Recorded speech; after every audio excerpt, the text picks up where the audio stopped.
మనిషి కష్టాల్లో ఉంటే ఇదే తాండాలో నేను తిరిగాను, ఇదే తాండాలు చూశాను, ఆదిలాబాద్ గోండు తాండాలు తిరిగాను. గుక్కెడు నీళ్లు కోసం ఏడుపు, నిద్ర పట్ల నాకు, వస్తామో పెడతామో తెలీదు. ఆవిడ అడిగింది నాకు నీళ్లు కావాలి, నీళ్లు కావాలంటే ఆ నీళ్లు కోసం ఎంత నిద్ర పట్ల 3 గంటలకు లేచాను. పక్కనే మినరల్ వాటర్ బాటిల్ ఉంది. అప్పుడు ఇప్పుడు టీఆర్ఎస్లో ఉన్న శ్రవణ్ ఉన్నాడు, శ్రవణ్ లేపాను. భయపడ్డాడు శ్రవణ్, ఎవరి నుంచి ఏమైనా జరిగిందా గొడవ అని. ఏం లేదు, నాకు నిద్ర పట్టాడు శ్రవణ్, ఏం చేద్దాం వీళ్ళకి.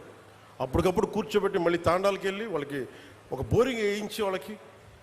ఇది ఎందుకు చెప్తున్నా అంటే మన స్థాయిలో మనం ఎంత చేయగలం అంతే చేద్దాం.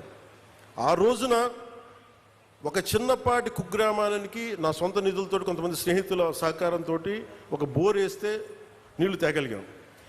ఈ రోజున అదే మదనపడి ఈ రోజున అమరజీవి జలధార ఒక దాదాపు 1 కోటి మందికి పైగా దాహం తీర్చుంది. ఇంటెన్సిటీ ఒకటే, థాట్ ఒకటే.